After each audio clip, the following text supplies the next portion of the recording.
Happy Monday. Happy Motivational Monday. How are you doing? Hope the week is off to a successful start. And I was hoping that the heat, so I live in an apartment in Brooklyn at the moment, and my radiators are kind of noisy. So I had hoped that I would be able to start this without this background noise, but the heat keeps going. So I apologize for the background hissing, but hopefully that won't distract anyone. And so welcome. And yeah, so I will just start right in. I wanted to share something that I had sent out to my email list last week at the beginning of February to encourage them for how to walk in peace, how to maintain your peace. So these are my 4 tools that I use for maintaining my peace. Obviously, it's life. You know, we have ups and downs. We have good days and bad days, right? But at the end of the week, at the end of the year, the month, the day, whatever it is, you know, we want to mostly be able to walk in peace without going on some kind of crazy roller coaster ride. So these are my tools that I use. I use some other tools as well, but these are just 4 tools. So the first tool that I use is prayer. Now, it says in Philippians 4:6-7, do not be anxious about anything. So that is kind of hard, right? Especially in the world that we're living in. So many things are, just uncertain, right? But it does tell us do not be anxious about anything, but in every situation, by prayer and petition, with thanksgiving, present your requests to God. So we're supposed to tell him. And then I was noticing also recently when I was reading, things that have stood out to me recently is that it says a lot of times I notice people will come up to Jesus in ask him something, or they'll just approach him and he'll ask them, what do you want? Tell me what you want. And so that means that God actually wants to hear what we want. Even though he knows what we need, even though he knows what we desire, he wants us to tell him that. And, that's really evident in the stories and the passages that you can read throughout the New Testament where Jesus is like, what do you want?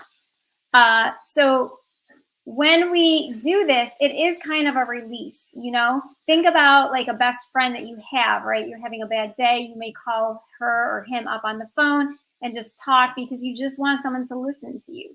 So, it's kind of, like therapy in a way, right? And there's, slogans too. And I see on sweatshirts where it will say things like sisterhood is a form of therapy. And it is so true. Our friends are there for us, just like we are there for them. And so God also is a friend for us. So it's similar to, our sisters or brothers, metaphorically speaking, right? Our friends who want to hear and listen to us and encourage us. God is the same way. So, we can speak to him, we can tell him whatever it is. And the nice thing is that he is God. So he's not petty and like maybe sometimes some of our friends can be. I mean, even the best of friends can sometimes maybe give you a side eye, or maybe you're afraid to speak and share, something about a really dark situation that you're going through. Maybe you're embarrassed that you're, going through a moment of depression or anger or whatever. But the thing about God is that he, being our friend, is bigger than whatever situation it is in. And the thing is that he's eternal. He's this huge ball of energy or whatever exactly he is, right? But he is there and he is going to listen to us. And he knew us before we even came into the world. And he chose us, like he chose for us to be born. He wanted us, it says in the Bible that he chose us. We didn't choose him. So even knowing the mistakes or the things that you might be ashamed of or embarrassed to ask for or embarrassed to be struggling with, maybe your bank account's a little bit low, right? And you're kind of embarrassed to tell your human friends that your bank account is in the red, right? That you can't make the rent, whatever it is. But God already knew that. He already had that all factored in. So he's kind of like this friend who's like, yeah, I already knew that. It's not going to surprise him. And so we can make these requests to him without that shame or without that judgment that we might feel with a human friend. So it does also say that the peace of God will transcend all of our understandings, and he will guard our hearts and minds in Christ Jesus. So that is also giving us peace. We're expressing ourselves, we're sharing with God what it is that we need. We're thanking him even for giving him, oh, thank you, Facebook user. I'm not sure who you are, but thank you. So, we're sharing with him what it is that we need, and he's going to remind us, he's just going to give us that peace. It is kind of like that release. And the thing is that it's not easy. It does take practice. So, honestly, in October, I walked away from my job. I left my paycheck that was coming to me every 2 weeks like clockwork. And then stepped into being an entrepreneur. And that's actually something that is troubling. It's a little scary. And yet at the same time, the thing that I have used the most is this verse, be not anxious about anything. He does have me. I know he has me, right? I still have a roof over my head. Somehow he's going to always provide for me, right? So it does take practice, and it's not always like a natural thing. And we have to constantly kind of almost even remind ourselves, look up other verses in the Bible, whatever it is that you're going through. If it's a health issue, if it's a financial issue, if it's a relationship issue, right? Look up other verses in the Bible, other promises that God has promised you, and hold on to those. Pray them back. Reminds God, this is what you said you would do for me, and he is going to be faithful to his word. So we really don't have to be anxious about anything. It might be an adventure. It might be a bumpy road. It also says, Jesus said that, he never promised a rose garden, right? He does say that in this world we will have troubles. So, even as a Christian, even in our prayers, just know that things can still get bumpy. Even Jesus had some bumps in the road, right? Not everyone was his biggest fan. So,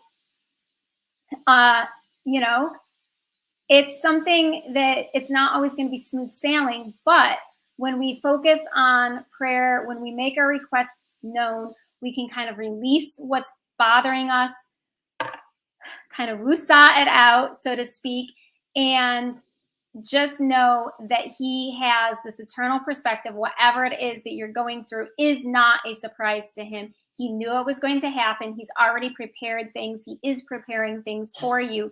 But he does just want us to talk to him. I mean, think about it. Think about like your own friends, right? You want them to talk to you. If you're a parent, you want your child to talk to you. Even if you know that your son, like as a parent, say your son or your daughter is hungry and they want dinner, right? You still are going to want them to talk to you. Like, hey, mom, I'm hungry. Hey, dad, I'm hungry. Yeah, what do you want? So it's an ongoing conversation. And God is the same way, as a friend, as like a loving father.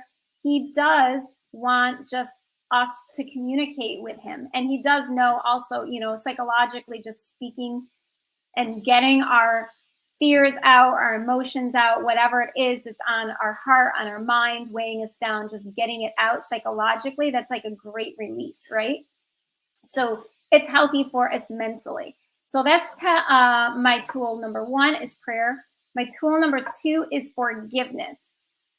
So, forgiving yourself for mistakes that you've made and releasing others from the debts that they owe you. When we are not bogged down with feelings of self-loathing or shame or anger towards another person. And of course, it's normal to get angry, but I'm talking about like holding on to that anger towards yourself or to someone else. It slows us down. It keeps us from being creative. It keeps us just in general from being functioning individuals. And so forgiving ourselves, that kind of, or other people, it just kind of lifts that weight off of ourselves. It can be scary because you may wonder, okay, so now I forgive this person who hurt me. It's scary. Now what? Like, what does that mean that I forgave them? Is that going to make me vulnerable to being hurt by them again? And these are, definitely things that you may be anxious about. But go back to tool number one, prayer. Okay, God, I repent, I forgive, this person, I forgive myself, whoever it is. But I'm scared. I'm scared what that might mean. I'm scared that I might get hurt again, like explain things, talk, to God in prayer. Also, talk to a friend, a trusted friend or a mentor about it. What does that mean? Like maybe you need to learn how to set boundaries or different things in that forgiveness process, because forgiving does not mean you're a doormat. So there may be some things that you need to learn as you go through that forgiveness process. It won't guarantee you're never going to be hurt again, of course, but to kind of, set things up so that the person who hurt you, even if the relationship is reconciled, that person doesn't just continually take advantage. So there may be some things that you need to take action with or put in place. All right. So know that. And the third tool that I use is releasing perfectionism. All right. So this kind of goes along with being forgiving of oneself. Perfectionism is not good. A lot of times it does go back even to childhood. Maybe in childhood, there were things that happened to us that made us feel that in order to be valued by our families or our friends, maybe there are things that maybe there was competition or maybe there was put downs, like, why can't you be more like so-and-so, whatever it is, this needs to be perfect.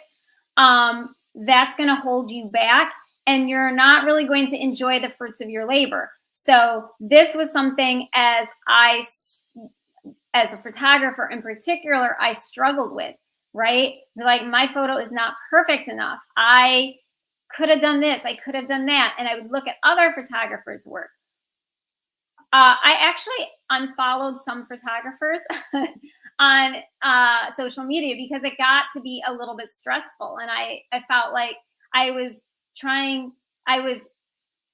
trying to be them, but at the same time, I was like holding my work against theirs. And it wasn't in a learning way. It was more of oh, I'm not good enough. I'm failing at this. So perfectionism, it's really kind of, we have this unrealistic standard, unrealistic details that we're trying to get. It's almost like a compulsion. We feel like we have to be flawless. And the fact is we're not. And that's the beauty of it. And so releasing that and being okay when something is not, at this very high, Nicole, very high level. It's just not realistic. And if you look at any type, I'm going to speak from an artist perspective as an artist, if you go to an art museum and you look at any of the masters, the quote unquote masters, the people who are, held by high standards in the art world, well, one, a lot of them at their time weren't accepted, right? They were kind of laughed at or shunned. But two, when you look up close at their work, it's not perfect. There's flaws in everything. So, it's okay that it doesn't end up being perfect. And that kind of makes it unique. It makes it part of you, whatever that thing is that you're working on. Now, I'm not saying we shouldn't do things with excellence. I'm not saying, just throw anything together and be like, oh, there it is, good enough. I'm saying, like, you did your best, you put in excellent effort, you prepared, you planned, and it's not going to, nothing ever comes out perfect. Learn from it, move on, but don't beat yourself up for it. Forgive yourself, and give yourself grace. Be gentle with yourself. And remember, if you're perfectionism, a lot of times you're probably having an unrealistic view of a standard. It's good to set the bar high, but it should be able to be attained, right, without stress. So the fourth thing is kind of going back to what I spoke about earlier. And actually, it kind of goes with everything for the forgiveness and the perfectionism. Setting boundaries, okay? It's okay to say no, all right? When something or someone is not in alignment with what you're trying to do or achieve, it's okay to say no. It's okay to set boundaries. So there can be boundaries for your self-talk, okay? I am not going to talk down about my photos. They are my photos, for example, right? I'm going to find something good about everything that I do, at least one thing. And I'm also going to look at things that I can improve, of course, right? But setting boundaries for self-talk, setting boundaries for other people. If something or someone is not aligning with your goals, your vision, your time, even, it's okay. You can say no. All right. That goes even in terms of forgiveness, because especially like if someone has hurt us, the ideal thing is for the relationship to be reconciled. We don't want to go through life with all sorts of burned bridges and everything, but in certain relationships, specific types of boundaries may need to be set. So saying no helps you preserve your peace. It is okay to say no. It's okay to even maybe not even say no, but you could say, I'll take care of this later. So that's something with perfectionism, right? I would be like, oh my gosh, I have to do this now. I have to get it fixed now. I have to take care of it now. Well, okay, but you know what? Maybe I need to say, no, I'm not going to do any more of this tonight. I am going to do this later. I'm going to revisit this, whatever is bothering me, tomorrow after a good night's sleep, getting some, rest, giving my brain a little time to, digest everything, calm down and everything, and wake up and go back at it the next day. So, I haven't said no, I'm just forgetting everything, but putting it off, until you get a little rest, a little perspective, or even, sometimes even like in a relationship, you're having a disagreement, things are getting a little out of control. You know what? Okay, we're starting to say things to each other that we're probably going to regret later on. Let's take a break. We're going to revisit this, in an hour. We'll revisit this tomorrow. We'll table it for right now. I'm going to go take a walk and I'll talk to you when I get back or whatever. So sometimes the boundary may not even be like a hard no. It might be just, putting things off to a later date. But of course, like making sure you come back to deal with it, right? But, setting a boundary of some sort. So prayer, forgiveness, releasing perfectionism, and saying no or setting boundaries. Those are 4 things that you can use to maintain your peace. These are things that I have used, so I know they work, of course. And, you can use all of these all together in any combination of ways as well. So that was what I wanted to share this evening. I am happy to see some comments that these tools are, helpful to you.